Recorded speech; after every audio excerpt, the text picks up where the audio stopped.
The winter meetings are finally here, and that usually means the hot stove really heats up. And it seems like it's happening for the Orioles as well. Some reported interest in many of the top relievers on the market this offseason. We'll talk about them all coming up on this episode of the Locked On Orioles podcast.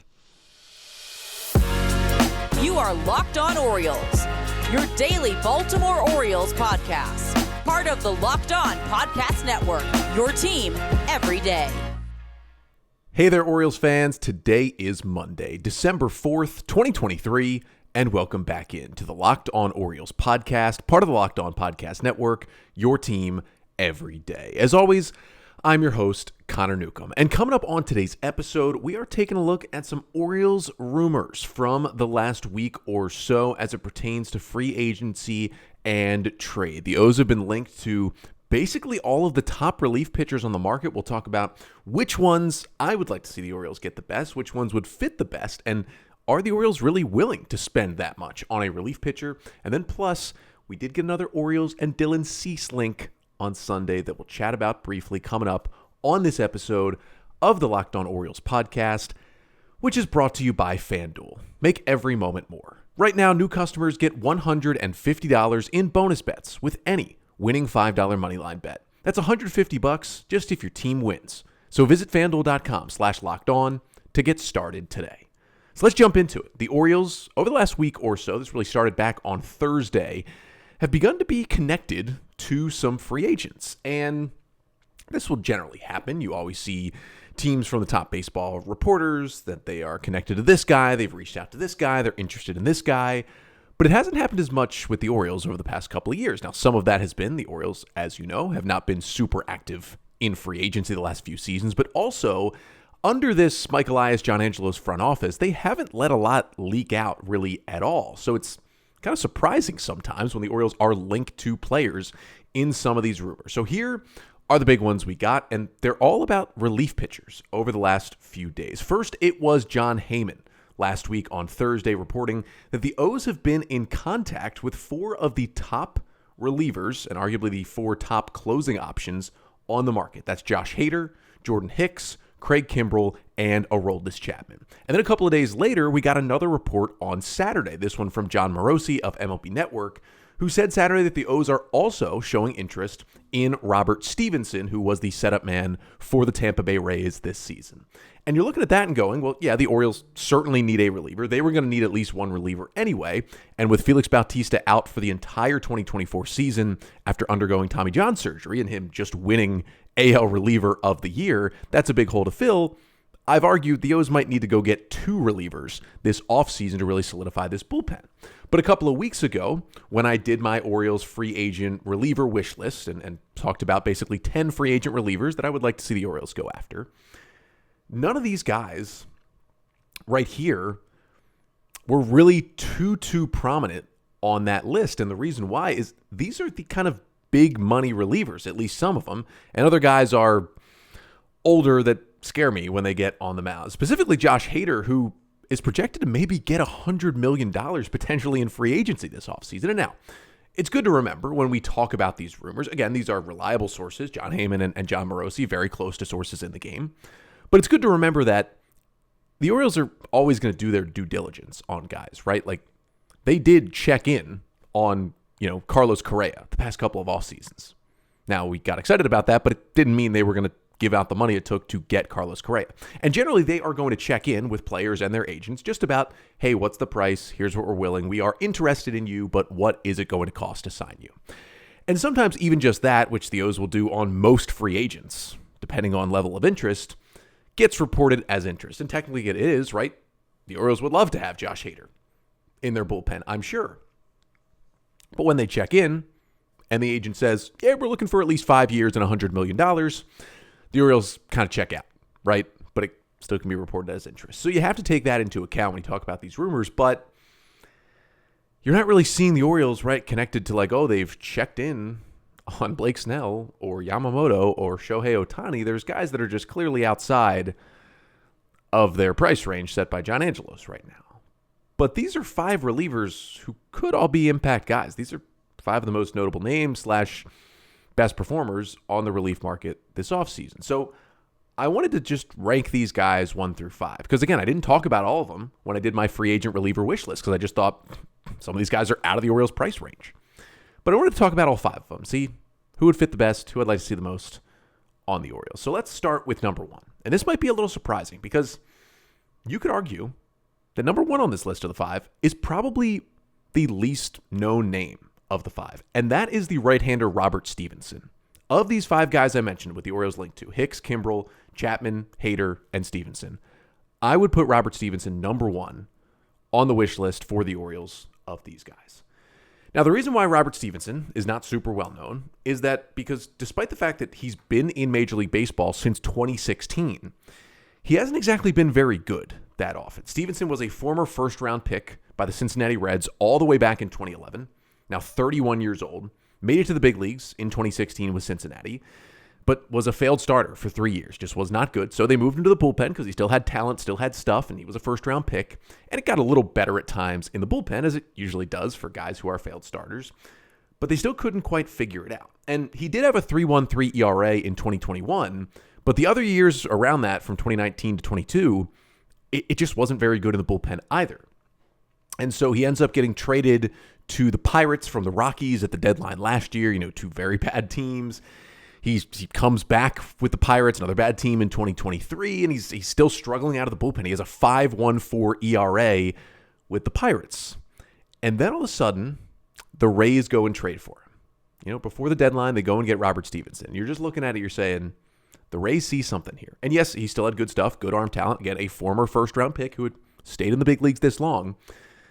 And for the Rays to go get someone, especially a guy on an expiring contract, right, who was going to be a free agent after the season, they certainly saw something that they could fix quickly. We know the Rays are able to fix guys to varying timelines, but if they're going to get a reliever who's an upcoming free agent, they felt they could fix this guy quickly. There was one glaring thing they saw that they can make him better. And the Rays went and got him, and it was unbelievable. Down the stretch, with the Rays this season, 38 1/3 innings Stevenson threw for the Tampa Bay Rays. He had a 2.35 ERA out of the Rays bullpen.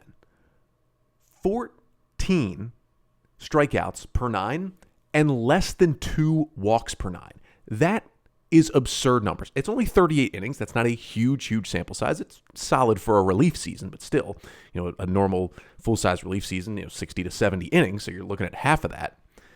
It's still dominance. And here's the good thing, right? Like, even though the ERA was 5 with the Pirates, right? It was pretty good in 2021. It was not good in 22. But even the last couple of years, since he went to a reliever full-time in 2019, he has still had high strikeout numbers, despite the fact that he's given up a lot of hits and given up a lot of runs. It hasn't been crazy walks, and it's still been high strikeouts the whole time. He just honed in the pitch mix with the Rays this season. The Rays came in and basically said, your slider is good. Keep throwing your slider. And he did that. That's always been his best pitch. But they said, instead of the four-seam fastball, let's try this cutter. And the cutter that Robert Stevenson had never thrown, adopted it basically as soon as he got to Tampa this year, was one of the best pitches in all of baseball. And he had never thrown it. The Rays teach him a cutter. It ends up being his number 1 most used pitch down the stretch with Tampa. Opponents hit 101. Again, the batting average was 101 against the cutter with a 60% swing and miss rate. It's basically just below the rate, or really higher than the rate of what Felix Bautista can do with his splitter. That's how good that cutter was for Robert Stevenson. And I get it, right? He's 31 years old. He's failed a lot. And sometimes the Rays fix guys and they go elsewhere and they're not as good as they were in Tampa. I get all that.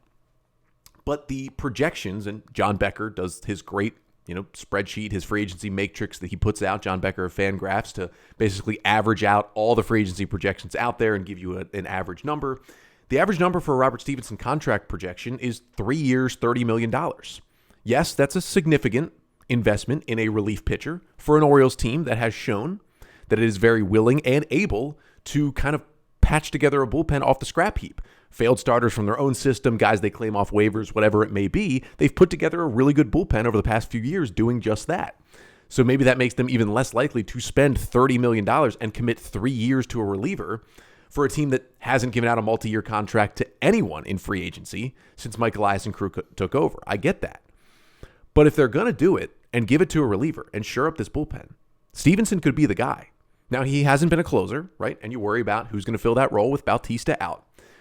But if the Orioles just get good relievers and they pair Stevenson with Yennier Cano and Cionel Perez and Danny Coulombe and maybe a healthy Dylan Tate potentially coming back. He's been throwing at driveline this offseason and looks to be healthy, so that's a great sign for the Orioles. You put all that together, and maybe you can closer by committee early, and you can find a guy who likes that role and steps in through the end part of the season until Felix comes back. And then if you get multi-years for Stevenson, when Bautista is back as your closer in 2025, you've got another lockdown setup man in Robert Stevenson. That would be the number one on my list. But that's not saying the other four guys can't help you, right? And we'll get to number 2 and 3 on the list coming up next because, yeah, it's probably surprising that I didn't put Josh Hader number 1, but he's still going to be on this list, and we'll talk about him coming up next. But first, this episode of the Locked On Orioles podcast is brought to you by FanDuel. Now, the Orioles, they're not playing anymore. The Ravens, well, they didn't even play this weekend, had the bye week, but still got the NFL season going on, and you can score early this NFL season with FanDuel, America's number one sportsbook. And right now, new customers get $150 in bonus bets with any winning $5 moneyline bet. That's $150 just if your team wins. So if you've been thinking about joining FanDuel, there is no better time to get in on the action. The app is so easy to use. There's a wide range of betting options, including spreads, player props, over-unders, and more. So visit FanDuel.com/lockedon and kick off the NFL season with FanDuel, official partner of the NFL. So we're talking about some Orioles rumors from over the weekend, pretty much all going into relief pitching, as it looks like, at the very least, the Orioles are checking in and interested in the top of the relief market, as they've been connected to Josh Hader, Jordan Hicks, Craig Kimbrel, Aroldis Chapman, and Robert Stevenson over the last week or so. And ranking 1 through 5, how much I would want to see each of those guys on the Orioles. With Robert Stevenson at number 1, we'll go to number 2, and that is Josh Hader. Now, Josh Hader has much more sustained success and is a dominant closer and should be well above Robert Stevenson. I just couldn't put him at number 1 because I can't see the Orioles signing Josh Hader, right? Like, even though it seems kind of out of the Orioles' realm to sign a guy like Stevenson for $30 million in 3 years for a reliever nonetheless, the fact that on John Becker's free agency matrix, the average contract for Josh Hader for the projections is 5 years, $102 million. The Orioles in this state under Angelos are just not giving out $100 million to anyone, let alone a relief pitcher. And I get Josh Hader is a lockdown, no doubt about it, top 5 relief pitcher in all of baseball and has been for years now. But $100 million for a relief pitcher, even me, who's like, just spend what it costs, go get the best players, that's a lot of money for a relief pitcher, even if it is Josh Hader. And especially with the Orioles, I don't see them doing it. So if you're looking for value too, and you have to take that into account, unfortunately, with how John Angelos runs this team, that's why Hader's down at 2. Doesn't mean he's not dominant, right? He'll be 30 in April. The left-hander has just been fantastic in his career. We know the Orioles picked him out of Old Mill High School down the street in the 19th round in 2012, ended up trading him to the Astros for Bud Norris, bounced around, finally made the big leagues with the Brewers, and has been incredible.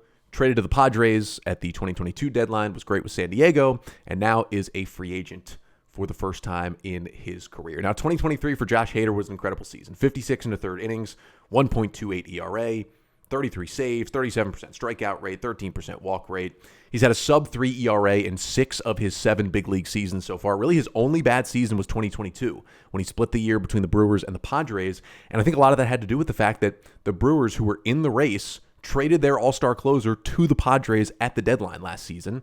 It kind of messed with Hader's head, it seemed like, and he did struggle down the stretch with San Diego, and he wasn't as great in the first half anyway with the Brewers as he had been in the past. But that weird scenario was the only season he's been bad. He has been dominant every other year. Here's the issues with Josh Hader for the Orioles. 1, we know the past, and you talk to people around Baltimore who knew Josh Hader when he was around here, doesn't have a lot of fans in the area. I'll tell you that in terms of the kind of person he is. But, we'll see. You've also got the role he plays. And this is totally his prerogative, right? Like, more power to him.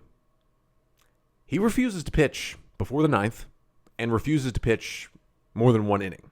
He's shown that with the Brewers and the Padres over the last few years. He has said it publicly. His role is the ninth. He wants the ninth. Yeah, he'll pitch the 10th if it's a save situation, but only if he didn't pitch the ninth. He's not going more than one inning either. It's something he did earlier in his career with the Brewers. As he's gotten older, gotten more power, he doesn't want to do that. And that's okay, but that's an issue when you look at how the Orioles have used their relievers, specifically Felix Bautista, and if they're going after a guy in Hader who would, at least for next year, fill in for the injured Felix Bautista. Bautista's at his best when he's going 2 innings, getting the strikeouts. The O's, on the road, tie game, extra innings. They get 1 run in the top half, and then the strikeouts come.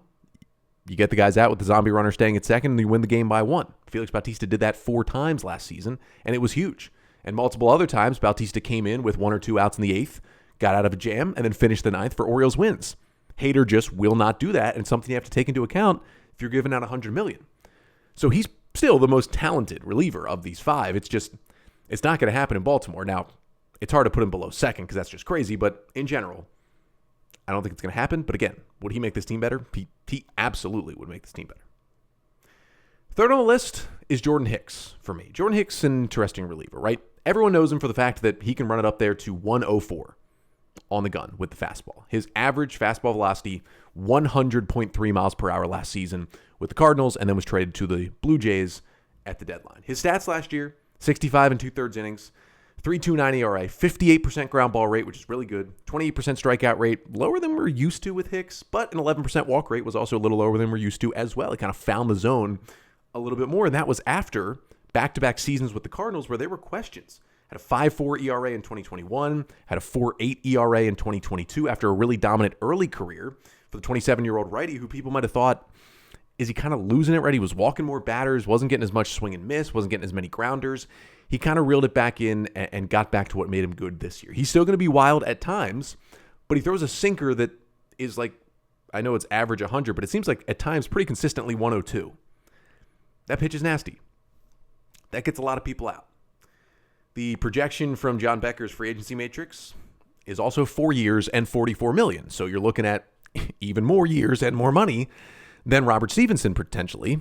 And if you just look at last year, at least, Stevenson was much better, even though Hicks was good. I would love Jordan Hicks, right? I mean, he's got great stuff. And you lose Felix Bautista at 100 miles an hour, and you replace him with Jordan Hicks at 100 miles per hour, you could do a lot worse at the back end of the Orioles bullpen.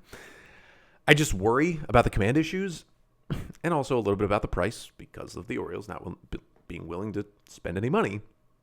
If you can get Stevenson for even a similar price, I just think he's a much better investment at this point than Jordan Hicks is, although he is only 27 years old, so probably still a lot of years left in the game for Hicks. But of the 5, for me, honestly, those 3, Hader, Stevenson, and Hicks, I'd be fine with for different reasons, and I'd talk about it with the Orioles signing. I think they would clearly make the O's better. The last 2 guys on the list, the 2 veterans in their mid to late 30s, Kimbrel and Chapman, they scare me a lot. They're connected to the O's, but they scare me a lot, and we will talk about that coming up next to finish off the pod. So the Orioles have been connected to a lot of free agent relievers lately, talking about them on today's episode. Some veterans who could come in and help an O's bullpen, which did struggle at times last year and now will be without the AL reliever of the year with Felix Bautista out all of next year with Tommy John surgery. But before we get to these final 2 guys on the list, I wanted to tell you that Locked On has launched the first ever national sports 24/7 streaming channel on YouTube. Locked On Sports Today is here for you 24/7, covering the top sports stories of the day with local experts of Locked On, plus our national shows covering every league. So go to Locked On Sports Today on YouTube and subscribe to the first ever national sports 24/7 streaming channel. So at the end of this list of the 5 relievers the Orioles have been connected to, these are the 2 that I would kind of stay away from for the Orioles. Number 4, though, is Craig Kimbrel. Kimbrel, 35-year-old right-hander. John Becker's projection for the free agency matrix is cheaper. It's the projection of a 1-year, $10 million deal. I think that's probably what Kimbrel's going to get because there's still a lot of questions at this point in his career. Now, he's looked a little closer to vintage Kimbrel, at least this season. With the Phillies, 69 innings, 23 saves, 3.26 ERA, 34% strikeout rate, and a 10% walk rate was down from some years where Craig Kimbrel really did struggle, especially in 2022. But remember back in 2021, he was great. It's kind of been back and forth, like whether or not Kimbrel has found it, lost it, found it, lost it. And when you get into 35 and above, you just don't know. The fastball velocity is dipping a little bit as well, so it's something to keep an eye on. I just think for Kimbrel, like, he's much better at this point and more reliable, I think, than the next guy we're going to talk about. But if you're going to spend on a reliever, and I get that if he's only 1 year, $10 million, it's much more in that Orioles price range that they've set. But I would probably go after someone younger that has a little more upside. I mean, I understand that if you just want to fill the closer role, Craig Kimbrel has been doing the closer role for more than a decade now. So I understand that part of it. He is used to that ninth inning. And it might be better than putting someone who hasn't really done it before into the ninth to try and replace Bautista, and you only have to sign him for one season, and then when Felix is back, Kimbrel hits free agency again if it's just a 1-year deal. He causes a lot of fans a lot of stress because he walks guys, and he's a little erratic, and he takes forever on the mound, and he's not the same Kimbrel he used to be. It would be an okay signing, like I wouldn't mind it, right? It would make the bullpen better. I would be a little wary of it. However, number 5 on the list is the absolute stay away, don't even think about it. It made me actually angry to see the Orioles connected to Aroldis Chapman in any way. He's going to be 36 next year. John Becker's free agency matrix projection is a 2-year, $20 million contract for Aroldis Chapman. And I get that, like, the strikeouts were up this year, and especially when he was with the Royals early in the season before he was traded to the Rangers near the deadline. Like, he was really good with the Royals early in the year. And all in all, this season, 58 and a third innings, 3.09 ERA, 41% strikeout rate, and 15% walk rate. Those are two of his best numbers combined since, like, his 2018 season. Like, he was a little better this year than he has been the past few seasons. But then you watch him in the postseason, even against the Orioles, where he escaped, like, he escaped in game 1. The Orioles kind of let him off the hook after he walked the first 2 batters of that eighth inning and just gets the double play. Santander strikes out Mountcastle and keeps it a 1-run Rangers lead. He didn't look good. And that was his first appearance of the postseason. Well, he did appear in one game of the wild card series, but first, like, high leverage appearance of the postseason, and it didn't get any better. Every time he came in there, Bruce Bochy was with a short leash. He was just throwing him in there for lefty pockets. You know, the old Chapman was like, I can go get anybody with 103. He was lefty pockets, and he was mostly coming out after 3 batters. Like the 3-batter minimum, Chapman would throw it, and boom, Bruce Bochy going back to the Rangers bullpen. I don't know what you've seen from Aroldis Chapman really through the last, 3 or 4 years that makes you think he's going to help your team more than he hurts it. It's not good. It's a disaster to watch. It's so many walks. And he can find it like that. I mean, he can throw 7 straight balls and then throw the nastiest fastballs and sliders back-to-back you've ever seen. That's vintage Chapman. But when you have no idea where you're getting when he goes out there, he's 36 years old. It's a disaster to watch. Like, every fan base that has him on their team, even when he's been successful, it is not fun to watch him pitch. And then you add in everything that comes with Aroldis Chapman. First of all, history of domestic violence. He does not need to be anywhere near this Orioles clubhouse. Players don't like Aroldis Chapman. Remember what happened with the Yankees a couple years back? He just didn't report to the team in September, and they said, all right, we don't know where you are, basically, and they left him off the postseason roster. Remember, he missed time because a tattoo he got infected, and then he just didn't come back to the team. It's not a good guy to have around your clubhouse, your team, your organization for many different reasons. I get the Orioles are doing the due diligence of checking in on these guys. There is no reason at all, to bring in Aroldis Chapman. There's no reason. So top 3, I'll take him. Kimbrel, Chapman is like, the money ball line, 50 feet of crap. And then there's Aroldis Chapman. Don't want any part of it. I hope most of you agree, like on field, off field combined, don't want any part of that for the Orioles. But overall, with these rumors, it is nice to hear that the Orioles are maybe thinking about spending a little bit of money. I'll wait until they actually do it to believe it's going to happen, because nothing that Angelos and Elias and company have showed us over the past few years says they're going to spend, even $30 million over 3 years on a reliever like Robert Stevenson. But we shall see. Hopefully they can improve this team this offseason. But we did get one more rumor, not a new one, more of an extension of one on Sunday night.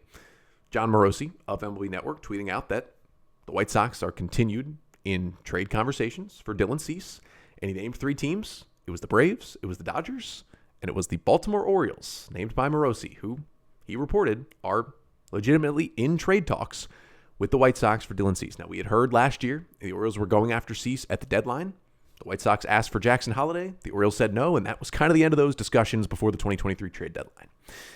Now that he's only got, at that point he had 2.5 years of control. Guys are always more expensive at the deadline. Now he's got just 2 years of control, and you can usually get a guy for less when you trade for him in the offseason. The Orioles still have the prospects it takes to go get him. I know he wasn't as good this year, but he's still got ace stuff and would be at the top of that Orioles rotation, would be a huge addition to this team. You got to go get a starter. The chips got to fall at some point. You got to trade away some of these prospects to go get some talent. You just got too many of these young guys to play, and there's too many good players out there that you can go get. It just seems to be the time. So we shall see. Keep our eye on it with Dylan Cease. Again, nice to see the Orioles involved in these discussions, but I'd love to see it. The Orioles, the team that wins the discussion, gets this thing across the finish line. Would love to see them bring in Dylan Cease. But I'll be back tomorrow on the podcast, hopefully talking about an Orioles move, right? Winter meetings really kicking off today in Nashville for the next 3 days. You've got all the GMs, all the baseball people, all the media. Everybody converges on Nashville for the winter meetings, and because of that, a lot of deals generally do happen. We still are waiting on Shohei Ohtani. He might get the ball rolling. Reports are saying that he'll sign at some point this week. Maybe he frees things up for other moves to happen. No matter what it is, winter meetings are always exciting and kind of kickstarts really the baseball offseason and the moves being made. So I'll be back with you tomorrow on the pod. We will break down anything, news, rumors, maybe actual moves that the Orioles make on day one of the winter meetings in Nashville. And I want to let you all know, hey, Spotify Wrapped came out. If Locked On Orioles was in your Spotify Wrapped, send me an email, lockedonorioles@gmail.com. I'll shout you out on the show. Would love to see it. And thank you all for the support. So a lot of people already send me the screenshots, and can't believe you're listening to this many hours, this many minutes of my voice, but I do appreciate so much the support here in 2023. But again, back tomorrow with all the latest from the Orioles at the winter meetings. But until then, I'm Connor Newcomb, and this has been the Locked On Orioles podcast, part of the Locked On Podcast Network. Your team every day.